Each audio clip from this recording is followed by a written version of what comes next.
morning to all the audience on site and to the audience online as well. Welcome to our session from Waste to Wardrobe, Making Circular Fashion Fashionable. I'm Lixin from Caixin.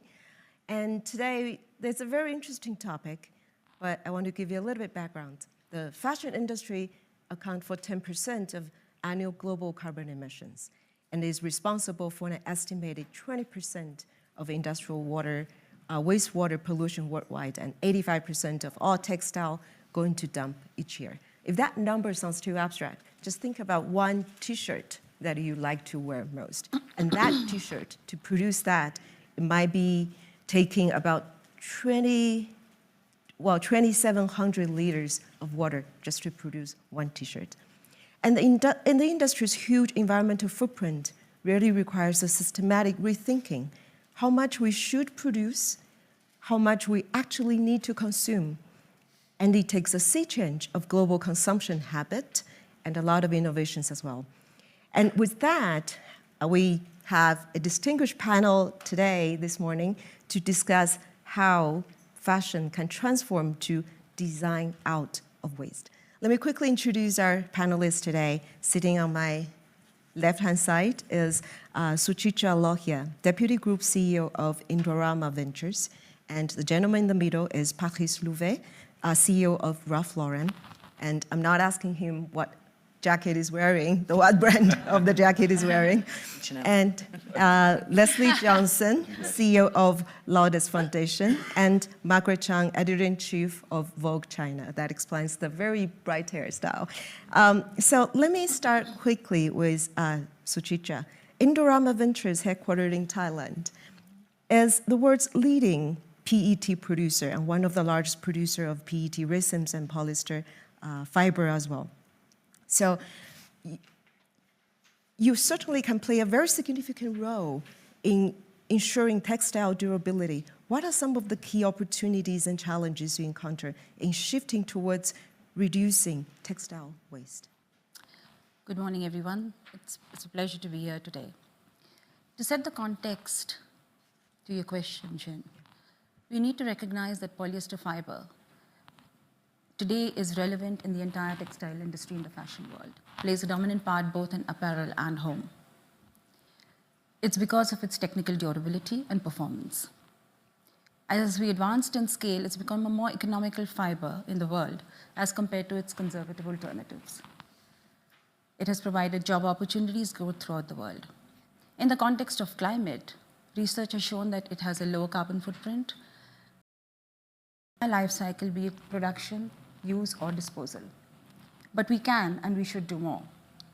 As we approach towards textile circularity, it is imperative that we reduce the use of resources, imperative that we reduce the use of virgin fossil fuel. I believe companies like Adidas and others have replaced a large content of their virgin polyester with recycled PET fiber and are going to do more and more. But today's recycled fiber comes from PET bottles. And what we believe is bottle-to-bottle recycling actually keeps the material in circulation for a much longer period of time. Whereas once bottle turns to textile, it is end of life and we treat it as textile waste. So here, fiber-to-fiber recycling is extremely crucial as we approach circularity. To remain relevant in future, the textile industry, the fashion world, needs to have new technologies to aim at this very problem.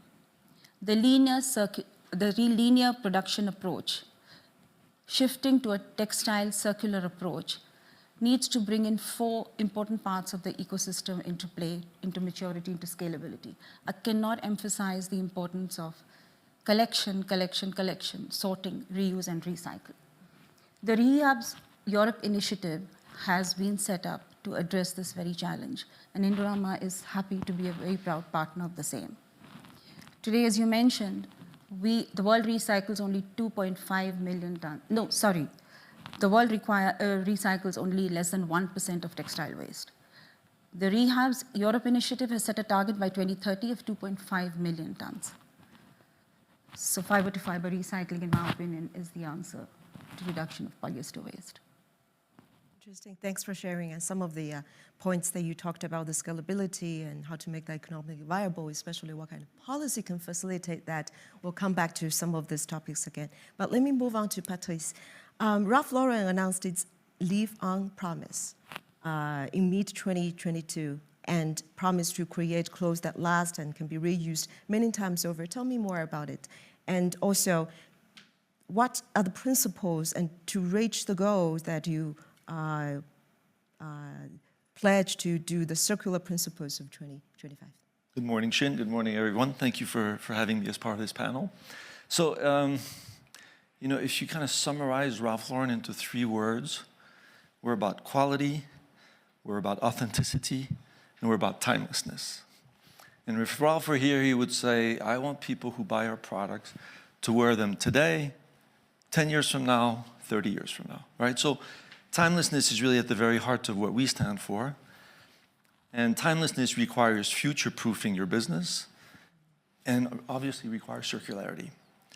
Now, there's been a lot of conversation in the industry on elements of circularity, and clearly there's a massive opportunity for this industry to move exactly to your point, Suchitra, from a linear approach to a fully circular approach. And there's a lot of discussion around recycling.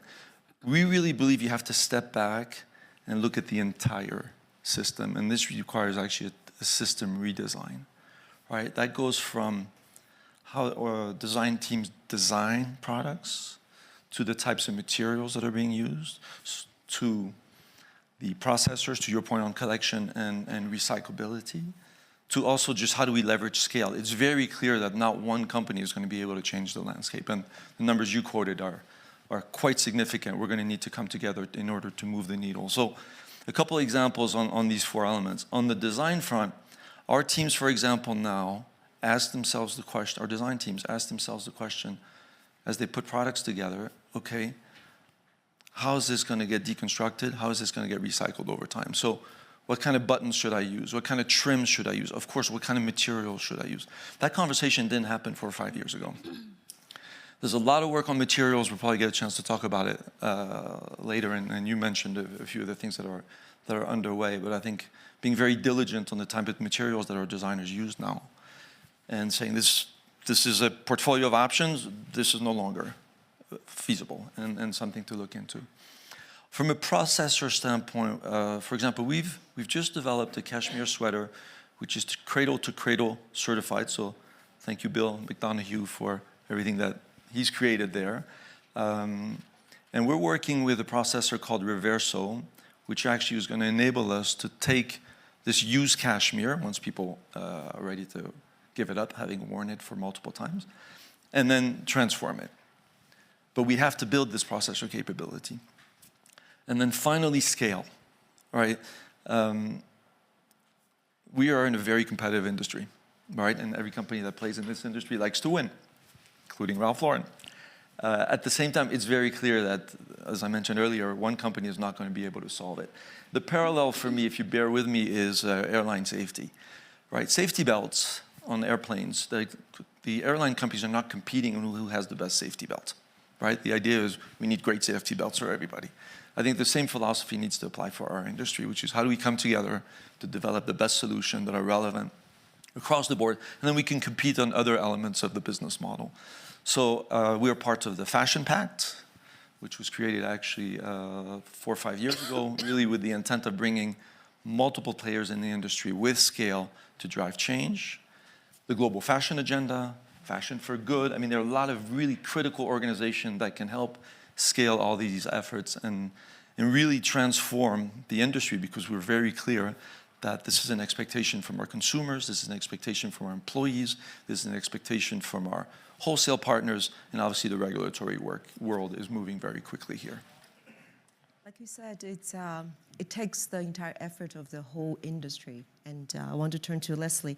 The Loudest Foundation is young, launched in 2020, but a funding partner of Fashion for Good, which Patrice just mentioned. Tell us about this, your foundation, and tell us about the initiative as well, and which areas you find that systemic action is needed and can be achieved. Sure, great. Well, good morning, everyone. It's great to be here. And I'm going to pull on some of the things you said, because you mentioned two things, Bill McDonnell and collaboration, and that's really kind of the core of what we're doing. So I'm the CEO of Loudest Foundation, which is a private foundation really trying to accelerate change across multiple industries, including fashion.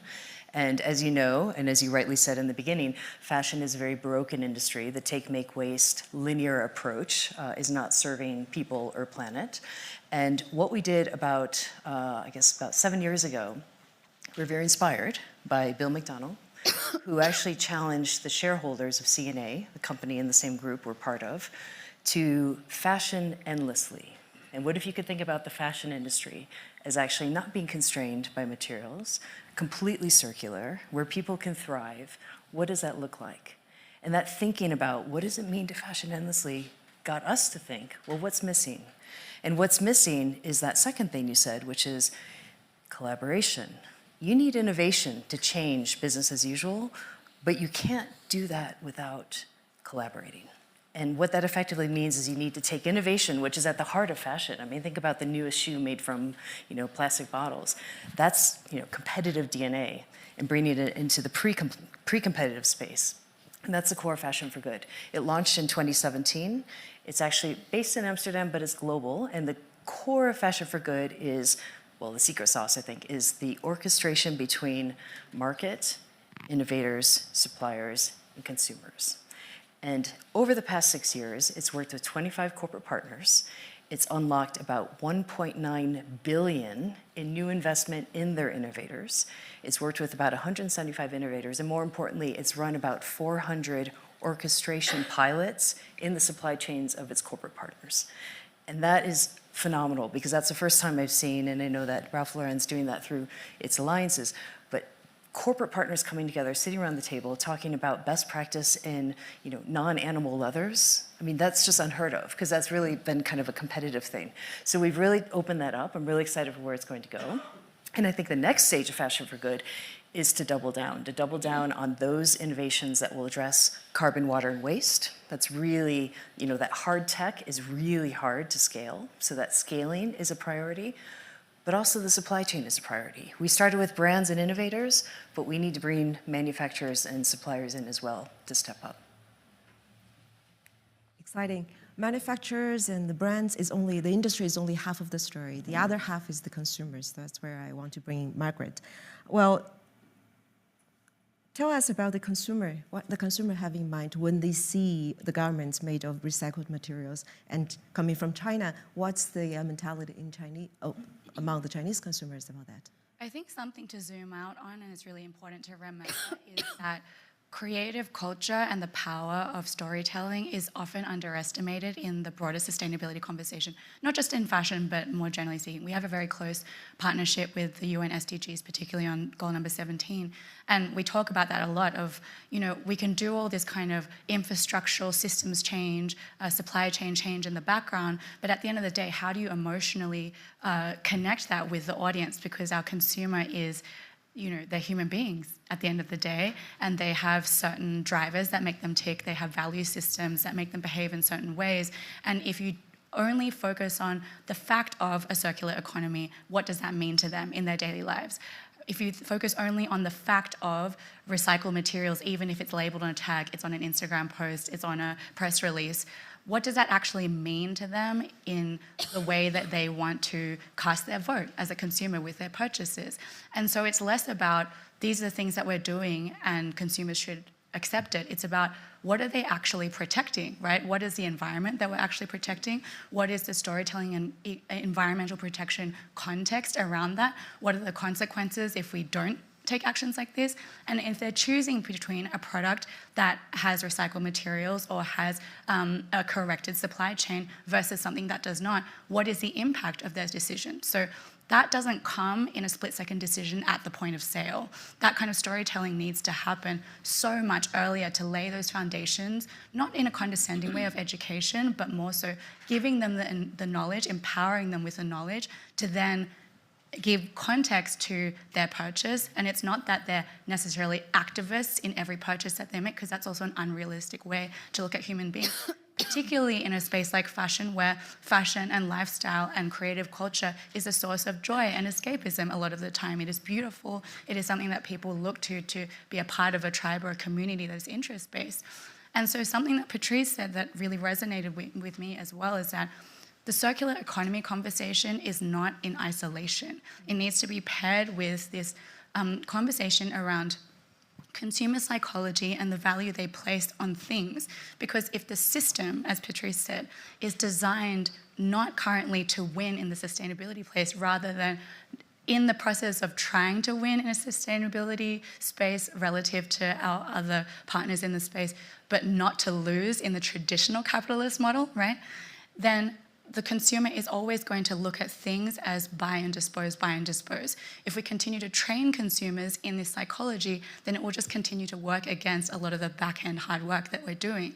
So there's that greater conversation of, okay, as brands, as media, as individual voices, what are the trusted voices that the consumers are really influenced by, and how does that work in tandem with the rest of the industry? And so much of it is about systems change, because at the moment what we're doing is kind of mitigating for a lot of the errors that we've realized that we've made, as opposed to really designing new system with the purpose of that overall sustainability message and environmental protection. So I think as far as the Chinese audience as well, I think because of their ecosystem, they have a lot more literacy around, what their options are as far as sustainability. It is a lot more integrated because of the rapid development of their ecosystem, and they're much more adaptable in that way. But the question for them is always, why? Why do I need to care? And they're looking for people to provide those answers. Is there age difference among literacy of the different, the consumer habit change? Yeah, absolutely. I think younger generations, I wouldn't put a blanket kind of approach on demographics of, age differential on 25 to 35 or anything like that, because city to city, first tier, second tier, or interest community to interest community, there's a lot of different messaging around lifestyle products versus auto versus fashion, for instance. But I think there is a general sense that the system as it stands doesn't necessarily work. There's a lot of awareness, especially in youth in China born after 2000, that the psychology of product, of this constant attention economy of buy, buy, buy, or look at me and look at me, that's not necessarily sustainable for them personally as far as energy, but also for the greater environment. So they're looking for answers, and they're often not getting them for the greater context. So it's a great opportunity to partner with our industry partners. I believe those are the trends that the industry has captured or has been trying very hard to understand and observe as well. A lot of interesting points come out from the first round of discussion, but I will pick some of the parts and zoom in. Let me start with the material from you, Patrice. That you just mentioned your recycled fabric. So tell us more about the recycled fabric and what kind of industry standard that you should bring to expand that, not just the Ralph Lauren practice, but more of an industry practice. So materials innovation, absolutely critical. We've made commitments that by the end of next year, 100% of our materials will be sustainably sourced. We're at 89% right now. We also made a commitment that by the end of next year, we will be selling high quality products that include 100% recycled cotton. The two examples I'd highlight. The first one is an investment we made in a company called Natural Fiber Welding. So they actually take used cotton, because the big question mark is, what do you do with used cotton? Right? We talk about recycled plastics, and we actually did a polo shirt a few years back out of recycled plastic bottles. But obviously, we've got to address the used cotton issue.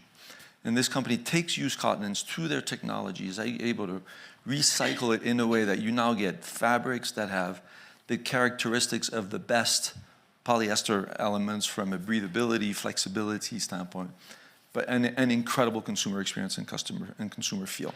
We launched at the Australian Open actually a year ago a polo shirt, which is one of our iconic products, with the Claris technology, and have seen very strong consumer response. Now, the opportunity and the challenge for us is how do we scale that up? But that's very promising, right? Because now there's a technological answer to how do you deal with used cotton. The second one is regenerative agriculture, right? Because as we keep, exactly to Margaret's point, kind of this cycle of innovation and what's new and I got to buy something different, we're exhausting the earth. And it's very clear that we're at a stage now where we can no longer just keep taking and keep taking and keep taking, right? We now need to do a much better job using existing resources and reusing them. So in that context, through our foundation, we've actually established what we call the U.S. Cotton Regenerative Fund, which is designed to help farmers, we're starting in the U.S., pivot to regenerative practices. We are scaling this up. This is not only a Ralph Lauren effort, although we are tip of the spear on it. Other companies have joined us.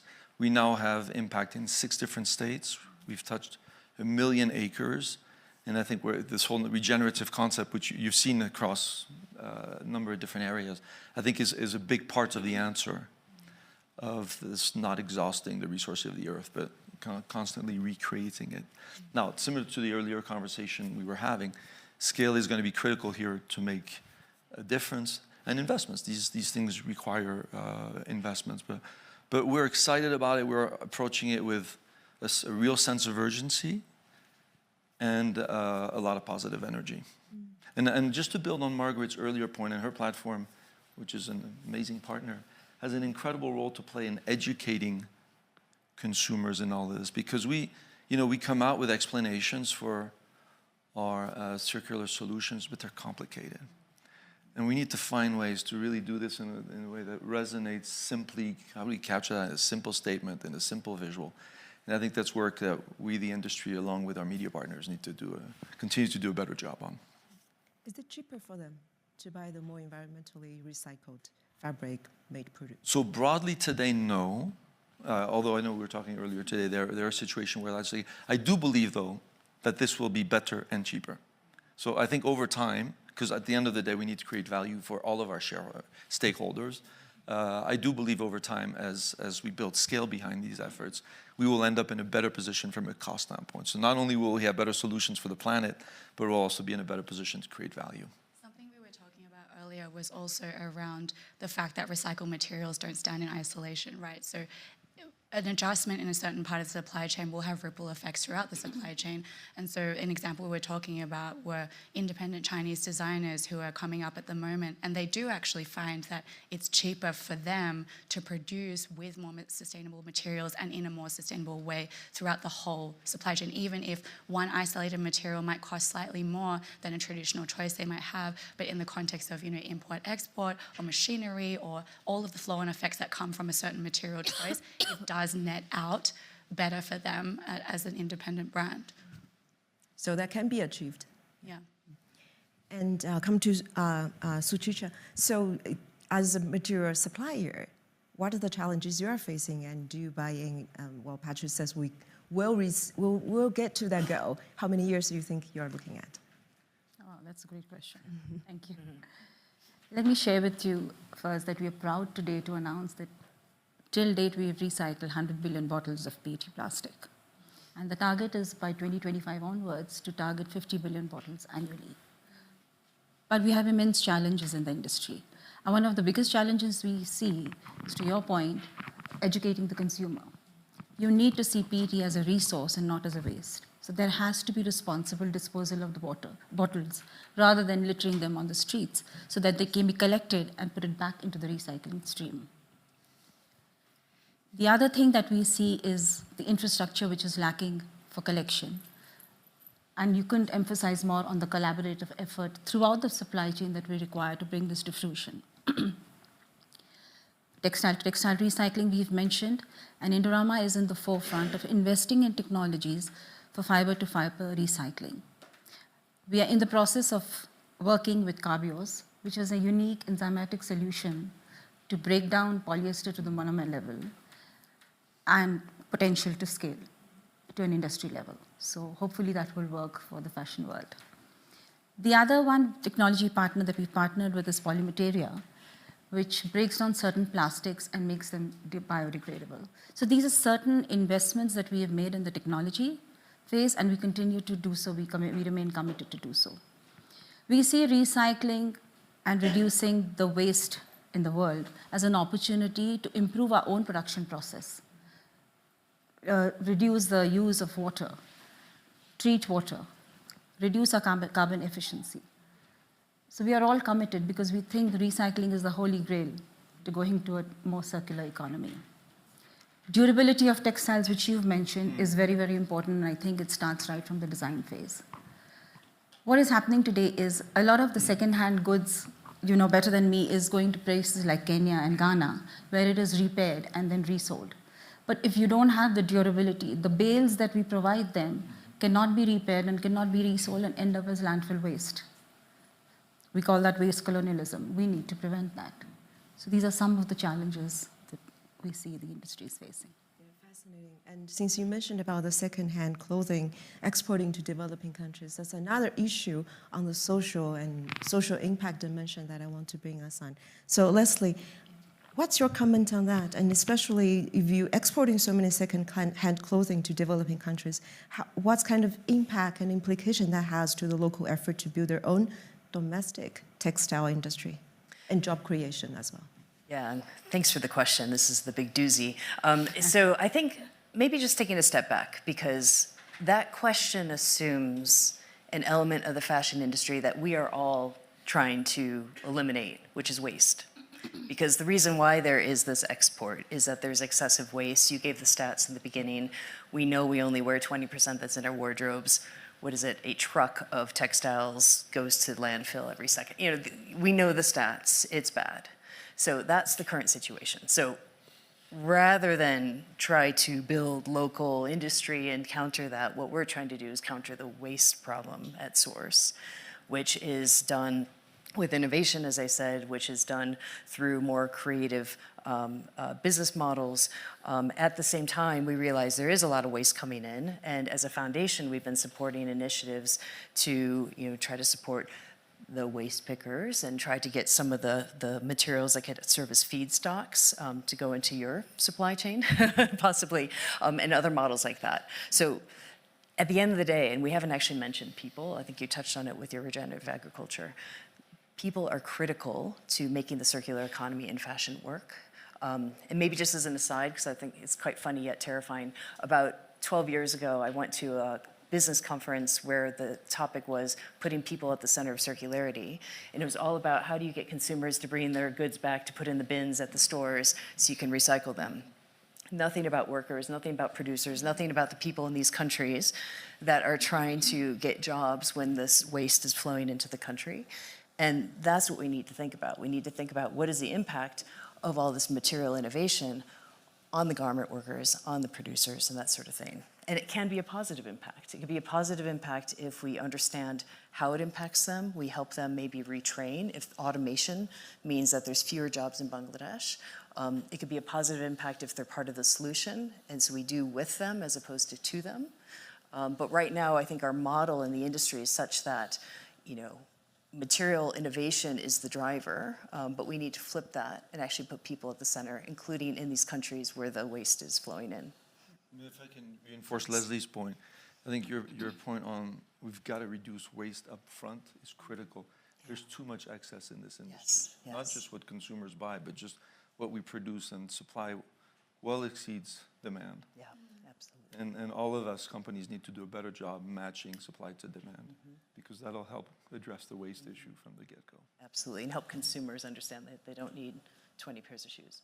Well, I think that's something to kind of zero in on as well, because it's very easy for us all to sit here at Davos as executives and leaders in our respective organizations and talk about consumers.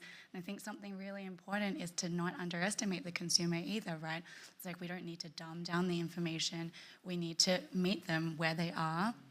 And I think what you say about people is super important, because it's one thing to produce all of these things and try and change systems, and then after the fact try and message to the consumer, oh, you should care about this and you should feel bad if you don't care about it.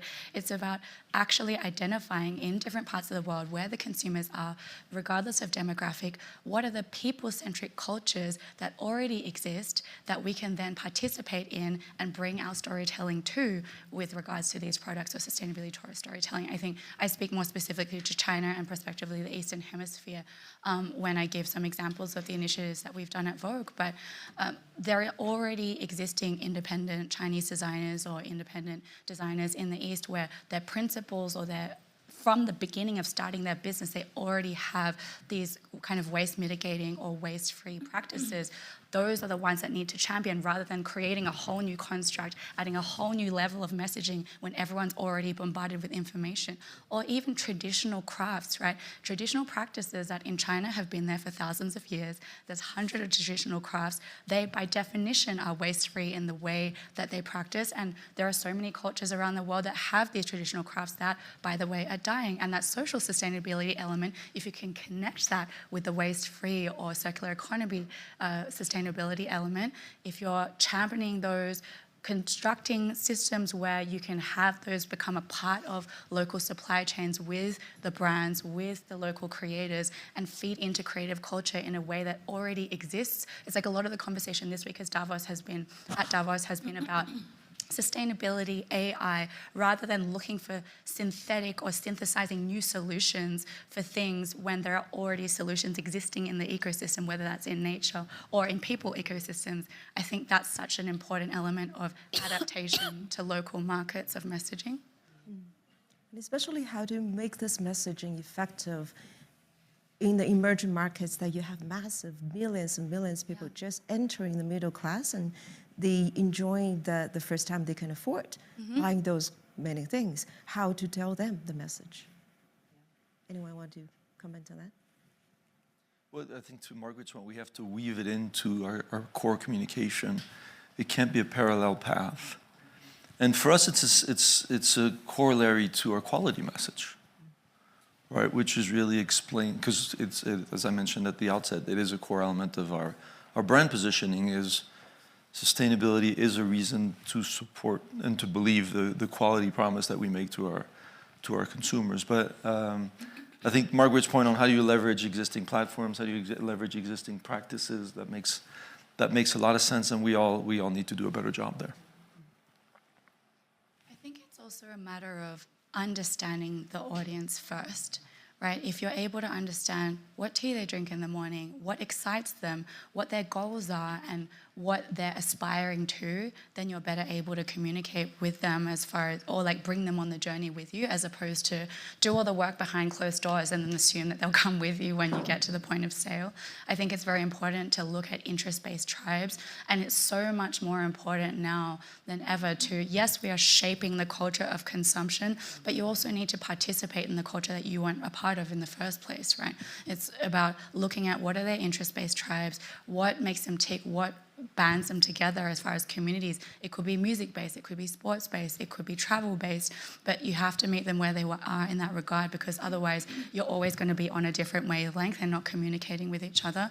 I think going back to the craftsmanship example, what we've been able to do with elevating craftsmanship to a level of aspiration and luxury just from a brand positioning. It's the exact same craft, but putting it in a different space where we have all the biggest design masters in the world, Nicola Geskia, Maria Grazia, John Galliano, working with traditional Chinese craft communities. You know, Chanel obviously has done a lot with African craft communities as well, and putting it in a different framework so that you're meeting the consumer in their interest space, as opposed to adding an extra thing that they have to then pay attention to later. Maybe just building on that, because I think that I love the idea of bringing joy and inspiration to the consumer. And there's a really good example of an organization that we've supported as a foundation that I think that's done that very well, yet highlighted the challenge of, say, the garment worker, and that's Fashion Revolution with the Who Made My Clothes campaign. And unlike many other kind of movements, it was very much around, we love our brands, we love fashion. You know, tell your favorite brand that you want to know who's the human behind the clothes that you love. You know, because we're all human. And it was a real, you know, very connecting campaign. It went viral. We actually had garment workers in factories holding these signs saying, who made my clothes? I made your clothes. I mean, it was really a wonderful way to connect consumer with the folks way on the other side of the world that are making their clothes. I have one last question before opening up for taking questions from the floor. Fast fashion. When you think about overproduction, you think about fast fashion. How do you deal with that? Well, I would say from the production point of view that the durability of the garment is very important. When the life of a garment is extended by just maybe 3 to 6 months, statistics shows that 5 to 10% of carbon footprint is reduced. So I think design durability is very important in fast fashion. we are the opposite of fast fashion. Absolutely. Right, as I said earlier, Ralph and the teams design products with the timelessness philosophy so that you can wear this jacket in 30 years and it will still look good. So yeah, we're the opposite of fast fashion. Well, in a perfect world, in a circular fashion industry, as I said at the beginning, you can fashion endlessly, and you would actually shift from owning to using. We're not there yet. And the owning kind of dominance in the sector is what's causing all this waste. And you're seeing big brands, with big pop-up stores in the US that are just pushing volumes through. That's not sustainable. So I think that we need to move. We know we need to move, but to do that, we also need to change the rules of the system. And even just in the last year, there's been at least a dozen elements of legislation coming out of the EU that will help lift the laggards and tackle some of those issues that are perpetuating that volume going through. Including this week, the EU Parliament just actually passed the anti-greenwashing directive, which will now go to the Council. So that's actually quite exciting because it's actually calling for more authentic production, higher quality, and hopefully we'll eat away at this problem. I think with all of the regulation element and the production element, I do have to again bring it back to consumer psychology and fast fashion as a construct, how that I would say trains or conditions a consumer to behave, right? I think a good analogy is, Starbucks, you start with the frappuccinos with a lot of whipped cream and you graduate them to a high margin black coffee product by the time they're 25. But I think with fast fashion, you have to remember the purpose of fast fashion from a consumer standpoint at an early stage of the consumer career is that it's a democratization of access to fashion from a creative standpoint, right? They want to participate in fashion as a form of expression. They're not necessarily at the stage of disposable income to be able to afford the slow fashion or the luxury product. And it's a gateway entry for them to graduate to that stage. But at that stage of their consumption career, if they're conditioned to think, okay, it's a $39.99, I'm going to buy and dispose, when they graduate to be able to afford a luxury product, it doesn't necessarily mean all of a sudden they're treating things differently. They might not be throwing away immediately because there's an inherent greater value in the product as far as brand equity, but they're still buying and disposing and buying and disposing. And so when it comes to the concept of fast fashion, I think we have to look more at how that influences consumers from a very early stage in their formative years of consumption behavior formation, right? And so it's like, how do we look at that as a broader behavioral system and think about what is the value of things? How do we educate in a non-condescending way of the value on things? That I think is a more important question. Fascinating, and role models like Margaret speaking to the young people is incredibly important. So with that, we'll open up to the floor. Raise your hand if you have a question and briefly identify yourself. And any questions from the floor? Yes, this lady in the middle. So I have a question. We have a mic. Yeah. So I have a question to the forum here. By the way, I work with Fashion for Good. I'm one of the corporates that works with them. The interesting thing that I must tell you, while we are talking in pockets about fashion, imagine the kind of millions and billions of population that is there, and it is the complete supply chain you're talking about, the farmers to the plastics, to the manufacturers, to the contractors, and the countries that we're working with. I think we are sourcing from different countries in the world. I think the interesting thing and the strong word that's emerging is collaboration. And I think the countries will need to collaborate with their policies that they have internally and externally to take this forward. Because even I work with farmers. I work with around 50,000 farmers in farming programs in India in cotton. But again, the regen cotton, the regen farming is again a long way to go. It's going to take a long process. But I think it's all about policies and how countries take this as a very important way of moving forward. So I think that's my comment here. Yeah. And is there a question attached? No, I think this is a good initiative, and I think for me, I've been talking to Suchitra here for plastic, and I think even for circularity and we were working with one of your startups, which was in America, which actually was at the retailer end, which was taking all the hard, products and getting it back. Mm-hmm. But again, the supply chains tend to be very, very, crazy. And I want to understand how will this be resolved? Because while we're talking about a lot of things that are happening, but the entire supply chain is complex and disrupted. So yeah, that's my question as well. So, my friend Dipali here, we've been talking about how they can use recycled fiber content in the products they make and supply to the Walmarts and the IKEAs of the world. But like I said earlier, that fiber, we need collection, we need scale, we need infrastructure to collect the bottles back to make enough recycled fiber, to provide converters like Dipali, Wellspun, so that we reduce our scope 1, scope 2 emission, and the end consumer reduces their scope 3. But we have to also be mindful in the policy making that there is not double counting of scope 1, 2, 3 emission. So I think the policy makers need to keep that in mind as well.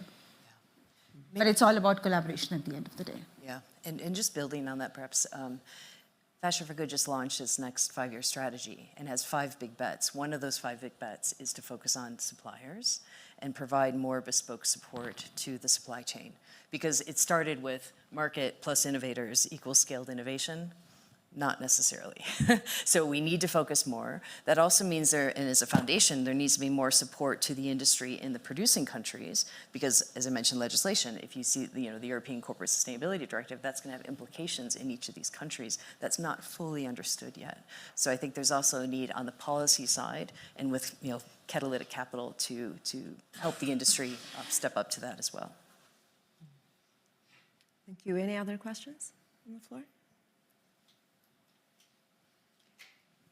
Gentleman on the back. Hello, I'm an architect working with sustainable luxury waste for the design. And one of the problems we have mostly with our clients is they don't want recycled plastics to be used because of the nanoparticles that may rub into the skin or whatever. So I was wondering how you're handling recycled plastic textiles in terms of that same issue. Like the quality of the recycled plastic, a lot of it, ocean waste, is very degraded already and so on. So there's a lot of study going on that. We at Indorama are not, we don't have the competence to do the research on health-based regulations ourselves. But we do abide by what they have mandated. And safe packaging, safe wearability is something that we believe in and we always work towards. So we abide by the goals that have been provided by the rules and regulations provided by the FDA and other authorities. Already. Absolutely, and we'll always be in touch with the regulators to make sure that we are doing the right thing, and safe packaging is very important. That's sustainability for my industry. Thanks. Good morning, everyone. My name is Arnaud Pieton. I'm the CEO of Technip Energies, and we are an engineering and process chemistry company, and we bring processes at scale, industrial scales, and the rest. And our work is a molecule we created recently about partnerships and new partnerships, a company named Reju with IBM and Under Armour. So with the aim of going from textile to textile recycling. We're finding it's extremely, and our job is to bring small technologies at very large scale. We work with Carbios, we are basically taking their technology at scale, industrial scale, they work with us. And scale is necessary in order to answer what you're facing at the moment. And there's a tipping point, and once we reach a tipping point, cost comes down, and it's great for everyone. So it's about reaching that tipping point where, raising to the challenge of the scale. My question is, for us, it's incredibly difficult. We're trying to create an ecosystem between collectors, sorters, and the piece we bring, which is the technology around the textile to textile and cotton recycling as well. My question is about your ability to mandate in terms of the type of product that you want as brands to put into your products. And consumers have to demand it. They need to be ready to pay for it. Nobody's going to forego profit for climate. We know that, so it has to be economical. But I'm wondering in terms of your specification towards the providers, basically in our world as well, we mandate sometimes. We want low carbon products, we want low carbon steel, we want low carbon cement, and it's making its way into our specification now in the large infrastructure we build. So I'm just wondering how, you have a role to play in mandating as well and asking for, a particular type of product. So I'm wondering whether this has found its way into your specifications and your requests towards your suppliers, basically. How do you manage your suppliers? Yeah, listen, absolutely, and it's a great way to drive change, yeah? So we have very clear sustainability mandates, whether that's how waste is managed, consumption of water, types of materials are used. We also have social mandates. How are you paying your teams? How are you developing your talent? Are you, a special program to drive women in leadership in our supply base? So those are incredibly powerful tools that we have with very clear expectations. And if companies are not able to deliver against that, then they don't work in our ecosystem. I'll give you a recent example. As of now, we will not work with any supplier that has coal-generated energy. That's just a choice that we have made. I believe if all of us come together like this, we will ultimately drive change. The other part of the ecosystem that's helping drive change is our wholesale partners, right? So take, I used to work for Procter & Gamble before. Walmart had very strict expectations. If you didn't meet those expectations, you weren't on their shelves. You want to be on Walmart's shelf. For us now in the fashion industry, we work with Zalando, for example, which I think is a real leader on the sustainability front. They have very clear expectations. If you do not meet these expectations, you're not available on their website. I think the combination of the different elements within the supply chain, setting expectations on what's required, both on the environmental front and on the social front, is our key catalyst to drive change. Thank you. Thank you. Well, we're running out of time, but I think in a short 45 minutes, we discussed a lot of important information. We'll talk about the scalability and the tipping point, and most importantly, also how to bring the consumer along with the industry in this journey. So before we finish, imagine you're facing a room of 20-something-year-old, like Margaret described, and they are getting to buy their fast fashion, or they are getting to buy their affordable Ralph Lauren that will keep for 20 years. What's the message you want to send to the 20-year-old that, like Margaret said, in the formative age, to change their consumer behavior or to be a more responsible consumer? If you can tell them one sentence. Start from Suchicha.